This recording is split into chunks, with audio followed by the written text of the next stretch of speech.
우리 전유자와 한번 인사하겠습니다. 오랜만입니다. 반갑습니다. 사랑합니다. 축복합니다. 할렐루야. 할렐루야. 오늘은 주 예수보다 귀한 것은 없네 라는 제목으로 말씀을 나누고자 합니다. 여러분, 이 제목을 여러분 믿습니까? 주 예수보다 귀한 것은 없는 줄 믿습니까? 이 세상에 수많은 이름이 있지만 예수 이름보다 귀한 이름은 없습니다. 세상에 많고 많은 지식이 있지만 예수를 아는 지식보다 더 귀한 지식은 없습니다. 세상에 많은 보물, 보석, 보배가 있지만 예수라는 보배보다 더 귀한 보배는 없는 것입니다. 마구간에서 태어난 예수, 가난한 목수의 아들로 평생 머리둘 것 없이 살았던 예수, 십자가에서 처참하게 죽은 예수가 무엇이 귀한 것입니까? 세상적으로 볼 때는 아무것도 자랑할 것이, 흠모할 만한 것이 없는 것입니다. 그러나 그분의 실체를 우리가 알고 나면, 그분이 어떤 분인가를 진실로 깨닫고 나면 우리는 예수님보다 귀한 분이 없음을 고백할 수밖에 없습니다. 그분만을 경배하고 그분께만 영광을 돌리고 평생 그분을 위해 사는 것이 가장 큰 기쁨임을 알게 된 것입니다. 예수님께서는 3년 동안, 공생애 동안 제자들을 데리고 다니시면서 자신이 누구인지를 삶과 말씀과 표적을 통해서 알려주셨습니다. 그리고 십자가를 지시기 이제 가까이 오게 되자 제자들에게 물으셨습니다. 사람들이 나를 누구라 하느냐? 어떤 이는 세례 요한이라고 하고, 또 어떤 이는 엘리야라고도 하고, 또 어떤 이는 예레미야라 합니다.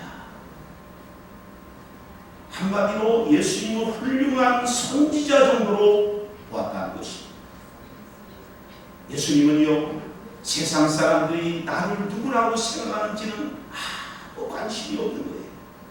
사랑하는 이 택한 제자들이 너희들은 나를 누구라고 보느냐? 여기에 주님의 모든 관심이 있는 것입니다.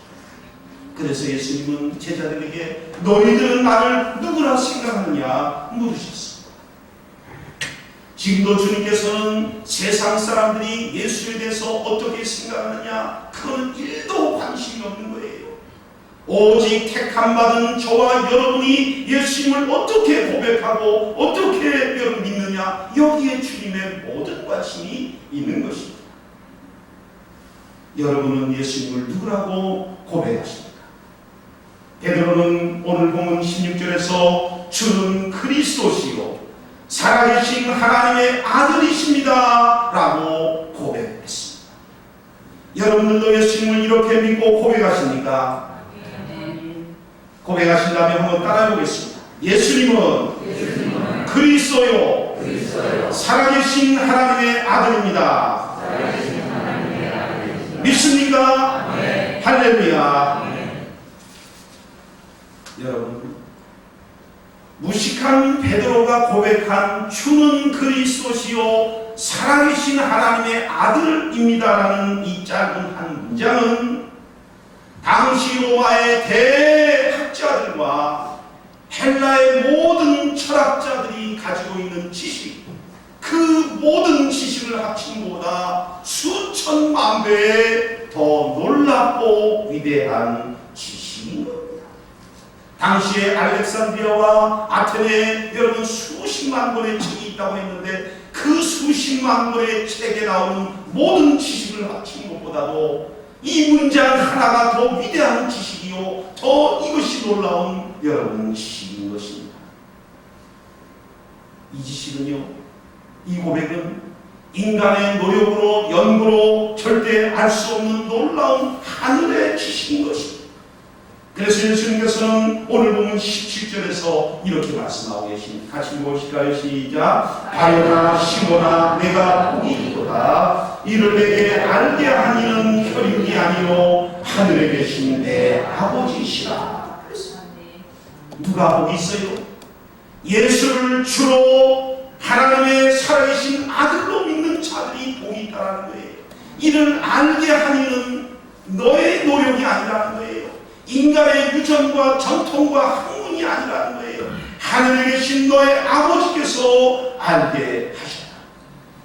그러니까 우리가 예수를 주로 고백하고 하나님의 아들로 고백한다는 것은 이건 보통 일이 아닌 것입니다.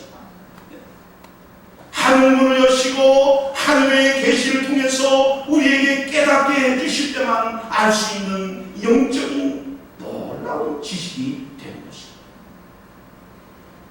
오늘은 세상의 부귀와 명예와 행복과 심지어는 나의 생명과도 바꿀 수 없는 가장 존귀하신 예수님을 다시 한번 생각해 보면서 우리가 우리의 신앙생활이 어느 방향으로 달려가야 되는지, 세상 끝날까지 우리가 무엇을 붙잡고 살아가야 되는지 다시 한번 결단하는 승리하는 믿음의 우리 대단히 성도들이 되기를 주님의 이름으로 축원합니다. 네.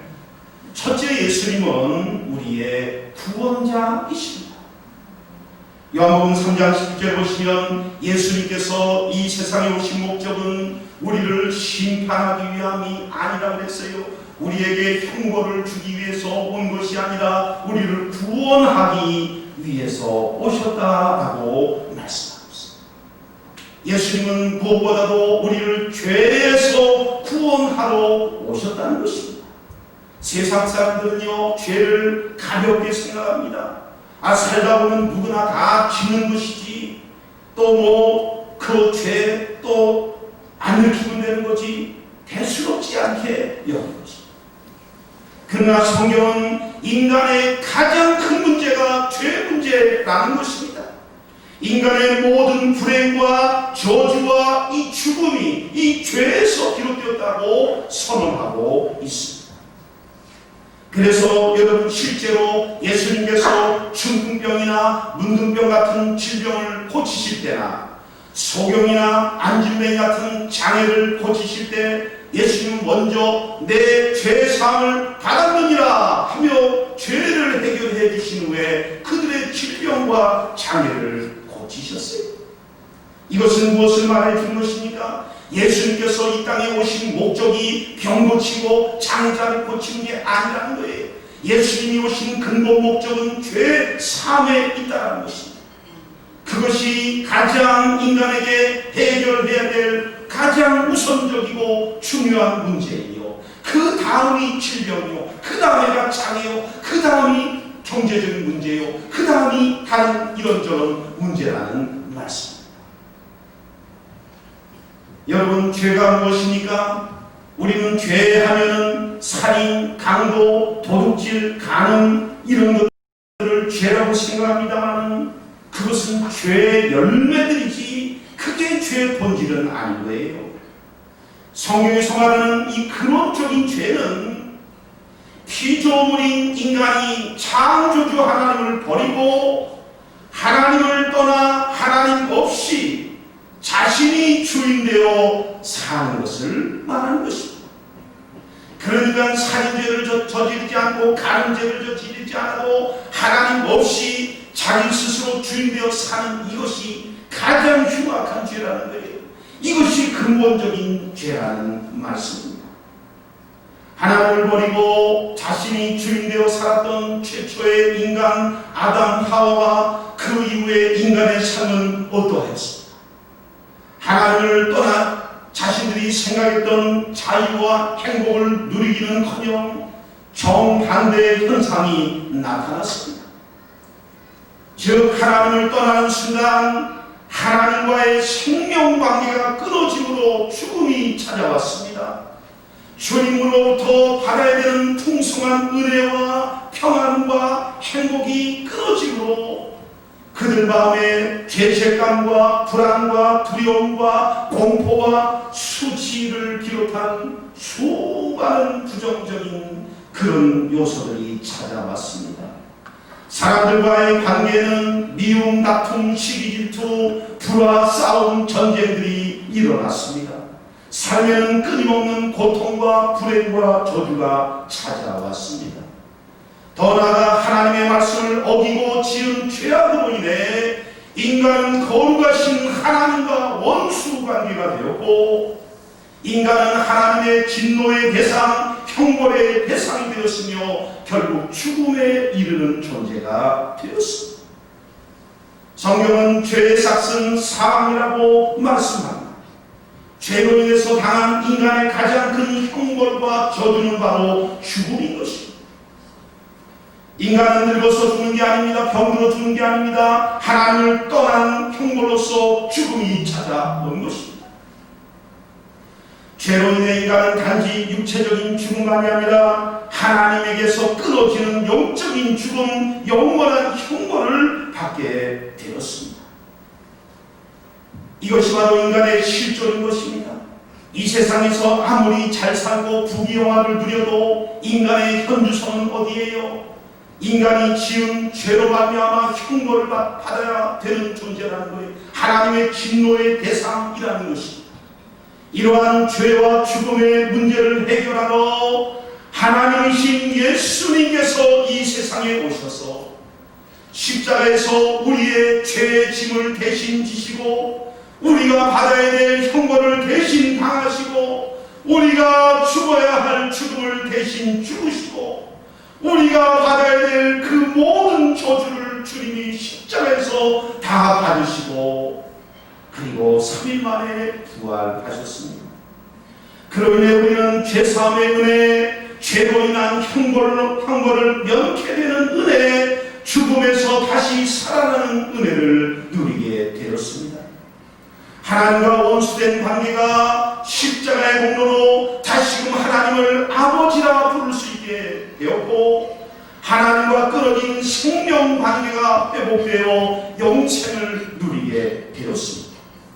이 모든 놀라운 구원의 은혜가 한 분 예수 그리스도를 통해서 우리에게 주어졌으니, 이 세상에 예수님보다도 귀한 분은 없는 것입니다.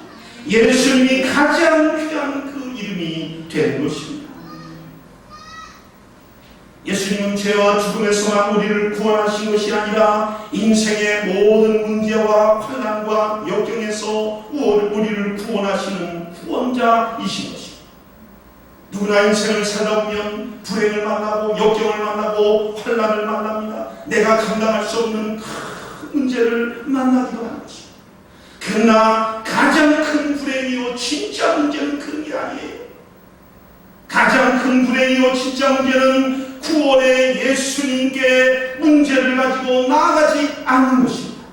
우리가 불행과 환난을 이기지 못하는 유일한 한 가지 이유는 무엇입니까? 시편 78편 22절은 이렇게 말씀합니다. 같이 읽어보실까요? 시작. 이는 하나님을 믿지 아니하며 그의 구원을 의지하지 아니하기 때문이다. 인간의 모든 문제는 어디서 오는 것입니까? 인간이 문제를 해결하지 못하는 이유가 무엇입니까? 하나님을 믿지 아니하는 것입니다. 그의 구원을 의지하지 아니하기 때문이라고 성경은 말씀하고 있습니다. 아무리 태산 같은 어려움과 문제를 당해도 구원자 되신 예수님께 나아가면 반드시 그분은 구원해야 되고 마는 것입니다.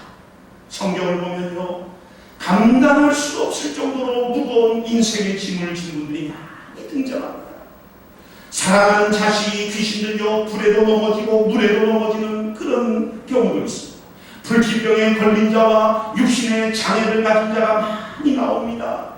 외아들이 죽고 오라비가 죽은 가족도 등장합니다. 일곱 귀신 들린 자도 있고 군대 귀신 들린 자도 있습니다.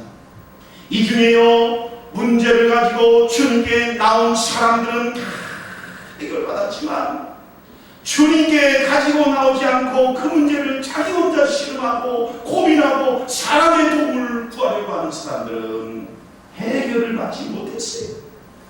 중요한 것은 문제가 아니라 주님께 문제를 가지고 나왔느냐는 것입니다. 예수님께서는 단 한 번도 이것은 내가 해결할 수 없는 문제라고 하신 적이 한 번도 없었습니다.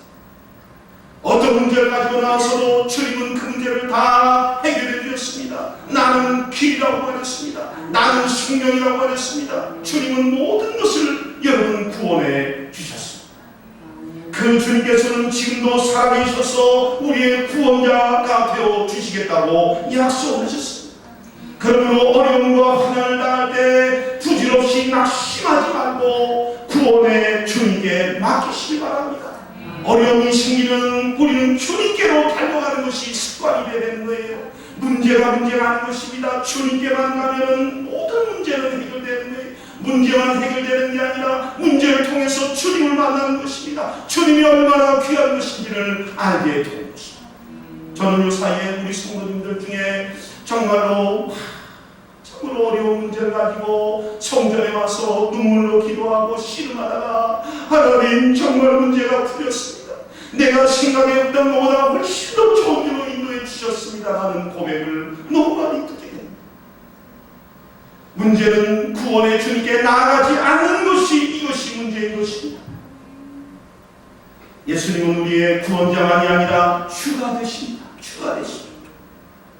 사도행전 2장 36절 말씀 읽어보겠습니다. 시작. 그런즉 너희가 십자가에 못 박은 이 예수를 하나님이 주와 그리스도가 되게 하십니다. 여러분, 초대교회 공동체가 고백했던 최초의 신앙 고백이자 선포했던 복음의 핵심은 예수님은 구원자시며 주이십니다 라는 고백이었습니다. 우리가 지금 하는 사도신경은요 훨씬 이후에 만들어진 거예요. 초대교회 성도들이 나가서 전도할 때 썼던 말은 뭐예요? 예수가 구원자요 주이십니다 라는 말 따라해보겠습니다. 예수가 구원자요 주이십니다. 그렇습니다.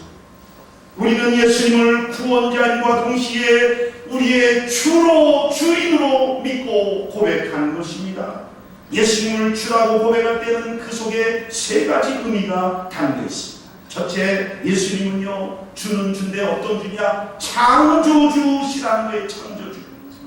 골로새서 1장 16절 보시면요 만물이 그에게서, 그는 바로 하나님의 아들 성자 하나님에게서 창조되되 하늘과 땅에서 보이는 것들과 보이지 않는 것들과 만물이 다 그로 말미암고 그를 위하여 창조되었다고 말씀하고 있습니다. 예수님이 이 땅에 오시기 전에 원래 그분은요 성자 하나님이셨으며 창세기 1장에 여러분 천지 만물을 창조하신 창조주 그분이 바로 성자 하나님이요 예수님이라고 말씀하고 있습니다.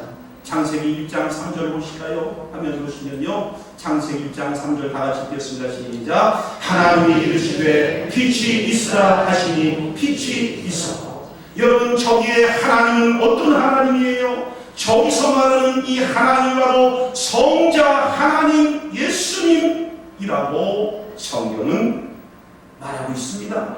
그것을 어떻게 알 수 있느냐고요? 요한복음 1장을 보면 알 수 있는 거예요. 요한복음 1장 2절 3절 보시겠습니다. 네, 다 같이 읽어 시작. 그가 태초에 하나님과 함께 계셨고 만물이 그로 말미암아 지음바 되었다. 여기서 그가 누굽니까? 그는 말씀이에요. 성자 하나님이에요. 그 말씀이 성자 하나님이 태초에 하나님과, 여기서 하나님은 성부 하나님을 말하는 것이죠. 성부 하나님과 함께 계셨고 만물이 그는 바로 성자 하나님 말씀을 말하는 것이죠. 말씀이신 성자 하나님으로 말미암아 지음바 되었다. 요한복음 1장 14절입니다. 14절 다 같이 보고 시작. 말씀이 육신이 되어 우리 가운데 거하시네 은혜와 진리가 충만하더라. 말씀으로 거하셨던 성자 하나님이 육신을 입고 우리 가운데 거하셔서 바로 인간 예수로 오셨다는 거예요. 은혜가 진리가 충만한 예수가 되었다는 말씀. 그러므로 예수 그리스도는요 이 땅에 오셔서 그저 나사렛의 허름한 옷을 입고 지각한 없는 삶을 사셨지만 그분의 원래 위치는 천지 만물을 지으신 창조주라는 것입니다. 그러므로 창조주 되신 예수님을 모시고 사는 사람은 어둠이 아니라 빛된 삶을 살게 되는 것입니다. 헌돈과 공허한 삶이 아니라 질서와 의미로 가득 찬 삶을 살게 되는 것입니다. 우리가 어떤 어려움과 난관을 만나도 염려하거나 좌절하지 마시고 무에서 유를 창조하시는 창조주 예수님이 나의 구원자가 되심을 믿고 나아가시기를 바랍니다. 그 예수님은 길없는 우리 인생에게 새로운 길을 창조해 주실 것입니다. 절망 속에서도 희망을 창조해 주실 것입니다. 아무것도 없는 깜깜한 그런 현실이지만 하나님 그 속에서 빛을 창조하시고 모든 것을 여러분 질서를 부여하여서 우리 인생에 빛나는 존재가 되도록 인도해 주신 것입니다. 그렇기 때문에 우리에게 문제는 주님에 대한 믿음이 부족한 것이 문제인 것입니다. 우리는 창조주 하나님을 믿고 나가면 우리의 인생의 새 역사가 창조해야 될 줄로 믿습니다. 두 번째, 예수님은 주님이신데 어떤 주님이시냐? 통치주이십니다. 통치주. 골로새서 2장 10절 이걸 말씀하고 있습니다. 그는 누구예요? 주 예수는 모든 통치자와 권세의 머리시라고 말씀하고 있습니다. 여러분, 이 세상은 미국이나 중국이나 이런 강대국이 여러분 통치하고 다스리는 게 아닌 것입니다. 온 세상을 여러분 영원토록 통치하시는 주 예수 그리스도께서 다스리시고 통치하시는 것입니다. 여러분, 예수 그리스도가 통치하는 것이 왜 중요한 것입니까? 사람이 통치하는 곳에는, 인간 국가가 통치하는 곳에는 갈등과 다툼과 전쟁만 있을 뿐인 것입니다. 그러나 주 예수 그리스도께서 통치하셔야 샬롬과 공의와 사랑이 지배하는 하나님 나라가 임하게 되는 것입니다. 하나님 나라는 죽어서 가는 것이 아니에요. 예수님이 다스리고 통치하시는 곳에 하나님 나라가 임하는 것입니다. 지금 우리가 예수님을 마음에 모시면요, 예수님께서 우리 마음을 통치하심으로써 우리 마음에 하나님 나라가 임하는 것입니다. 우리 배단위 교회가 여러분 예수님을 모시고 여러분 각각이 예수님을 모시고 예수님의 통치를 받아들이면 우리 배단위 교회는 하나님의 나라가 임하는 것입니다. 그렇기 때문에 사탄 마귀가 가장 싫어하고 가장 두려워하는 것이 뭐냐? 우리 성도 한 분 한 분이 예수님을 마음의 주인으로 모시고 살아가는 거예요. 그래서 사탄 마귀는 어떻게든지 수단 방법 안 가리고 예수를 주인으로 모시는 것을 방해하는 것입니다. 그래서 예수님을 나의 구원자로도 믿지만 나의 주인으로는 모시지 않도록 방해하는 거예요. 사탄 마귀는 우리에게 이렇게 속삭입니다. 너의 인생의 주인은 바로 너야. 네가 즐기고 싶은 대로 인생을 즐기며 살아라. 하나님이나 그 누구에게도 구애받지 말고 네가 살고 싶은 대로 살아라. 하나님 없이도 얼마든지 잘 살 수 있고 재미있고 행복하게 살 수 있다며 예수님이 우리 마음을 통치하지 못하도록 여러분 자신이 주인의 인생을 살아가도록 계속해서 우리를 유혹하고 끊임없이 방해하는 것입니다. 그러나 우리가 마귀의 유혹을 물리치고 예수님을 마음에 주로 모시고 그분의 통치를 받아들이면 어떻게 되는 것입니까? 그분이 우리 마음과 우리 인생을 다스리고 통치하기 때문에 우리는 죄와 저주와 죽음과 사탄 마귀의 권세에서 해방될 수가 있는 것입니다. 우리 마음에 하나님 나라가 임하게 되는 것입니다. 이 세상에서 하나님 나라를 맛보며 살아가는 것입니다. 내가 할 수 있는 것보다 훨씬 더 고상하고 거룩하고 하나님의 자녀다운 인생을 살아가는 수가 있는 것입니다. 내가 생각하지 못했던 놀라운 사명을 감당하는 그런 하나님 나라 백성의 삶을 살아가게 되는 것입니다. 그래서 예수님은 우리에게 말씀합니다. 수고하고 무거운 짐진 자들아 다 내게로 와라. 내가 너의 무거운 짐을 맡아주리라. 내가 너의 주인이 되어주리라. 내가 너의 삶을 인도해 주리라. 너의 인생의 참 안식과 쉼을 내가 주겠노라고 말씀하십니다. 여러분, 진정한 인생의 안식과 평안은요, 예수님을 주로 모실 때 그분의 인도함을 받으면서만 경험할 수가 있는 것입니다. 그렇기 때문에 예수 믿는 진짜 기쁨, 예수 믿는 진짜 여러분 이 신앙의 은혜를 누리려면 단 한 가지, 예수님을 내 마음의 주인으로 모시는 것입니다. 주님이여 내 속에 오셔서 나를 지배하시고 통치하여 주시옵소서. 주인이 바뀌어야 되는 것입니다. 불완전한 내가 주인인 삶에서 완전하신 주님이 주인된 삶으로, 무능한 내가 주인인 삶에서 전능하신 주님이 주인인 삶으로, 사랑 없는 내가 여러분 사랑 많으신 주님이 주인된 삶으로 주인이 바뀌어야 되는 것입니다. 불완전하고 죄 많고 이기심 많은 내가 주인되는 삶은요, 평생 고통과 좌절과 눈물뿐이 아닌 것입니다. 오직 주님이 주인되는 삶을 살아갈 때 우리는 참 자유와 행복과 평안을 누리며 하나님 나라의 귀한 일꾼으로 살아갈 수가 있는 것입니다. 셋째, 예수님은 주는 주신데 어떤 주십니까? 심판주라고 말씀하고 있어요. 누가복음 21장 27절입니다. 같이 보겠습니다. 시작. 그때 사람들이 인자가 구름을 타고 능력과 큰 영광으로 오는 것을 보리라. 예수님은 우리의 구원자, 창조주, 통치자일 뿐만 아니라 장차 이 세상을 심판하러 오실 재림의 심판주이십니다. 주님의 재림은 개인이나 인류 역사의 가장 파국적인 그런 일이 될 것입니다. 전무후무한 일이 될 것입니다. 요한계시록 1장 7절 한번 읽어보실까요? 시작. 주께서 구름을 타고 오시리라. 모든 사람이 그를 보게 되고 땅에 있는 모든 족속이 그를 인하여 애곡하리라. 사도 요한에게 하나님이 그 모든 날에 있을 것을 계시로 먼저 보여주시는데요, 그날에 주님께서 오실 것을 보여주시고 모든 땅에 있는 족속들이 애곡하는 그걸 보여줍니다.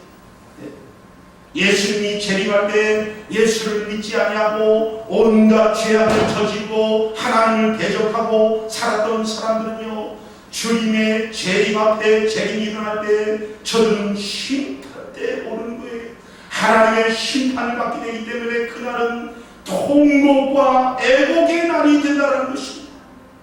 반면에 요한계시록 22장 12절입니다. 같이 보겠습니다. 시작. 보라, 내가 속히 오리니 내가 줄 상이 내게 있어 각 사람에게 그의 일한 대로 갚아주리라. 예, 주님이 재림했을 때 고난 중에 예수 믿고 주님의 말씀 붙잡고 말씀에 순종하며 의롭게 좁은 길을 간 성도에게는요, 그날은 사랑하는 주님을 만나는 날이에요. 나의 아버지를 만나는 날입니다. 아버지 품에 안겨서 눈물을 닦고 위로를 받는 날이에요. 시상대에 올라가 모든 천사들이 보는 앞에서 여러분 놀라운 상을 받게 되는 날인 것입니다. 그러므로 주님의 재림은요, 구원과 저주가 갈리는 날인 것입니다. 희락과 통곡이 갈리는 날이에요. 영생과 영벌이 갈리는 날인 것입니다. 여러분, 재림이라는 것은 역사상 한 번도 일어나지 않았기 때문에 많은 사람들이 반신반의합니다.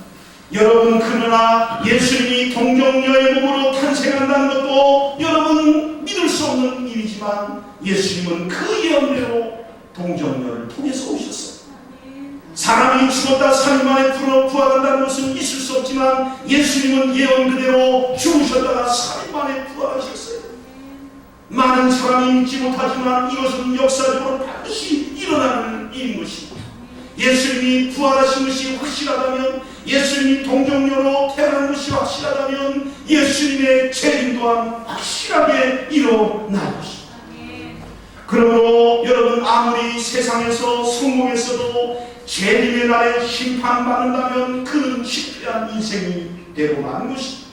그러나 그날에 하나님이 박수 쳐주시고 우리에게 두 엄지손가락을 지켜주시고 시상대에 오르라고 말씀한다면 우리는 성공한 인생이 되는 것입니다.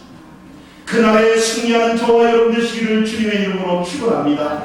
여러분, 말세를 이기고 죄와 사탄을 이기고 세상을 이기려면 반드시 재림 신앙으로 무장해야 되는 거예요. 환난 뒤에 주님이 오심을 우리는 믿고 여러분 신앙생활 해야 되는 것입니다.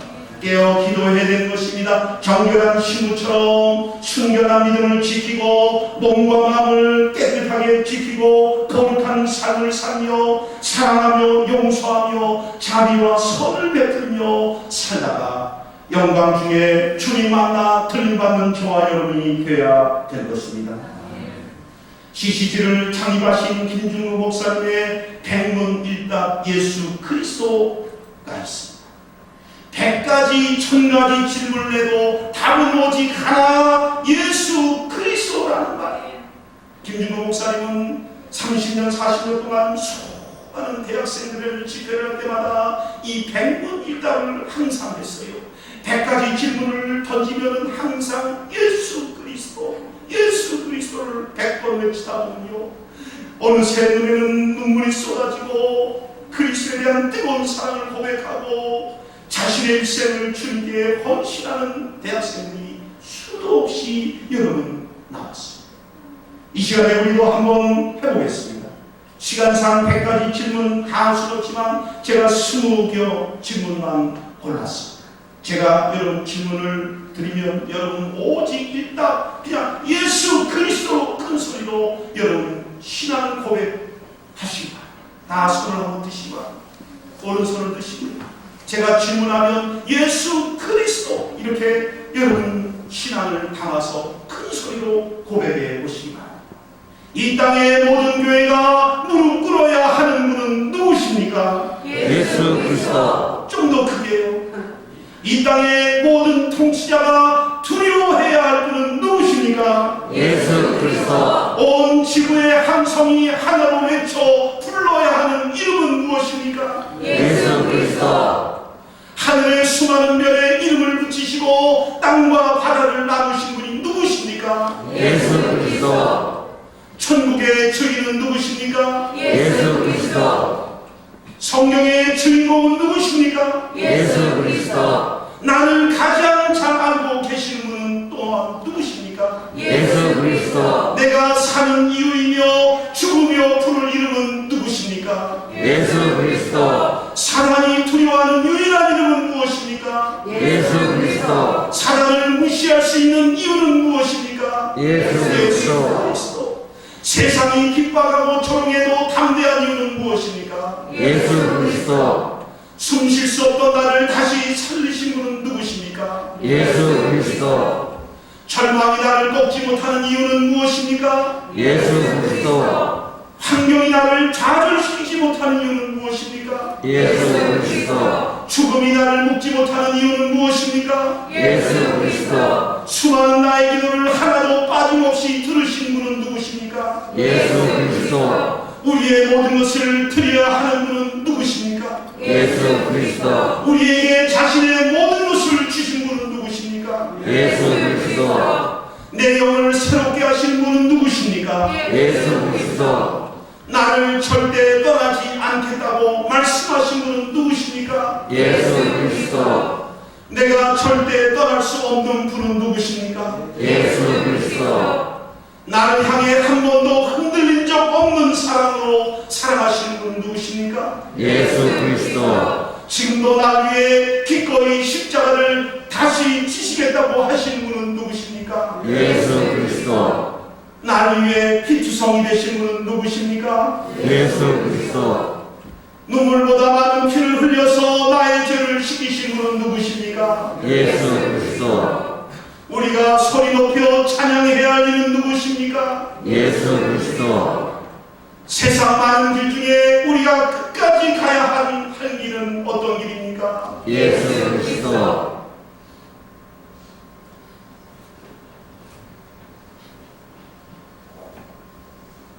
그렇습니다.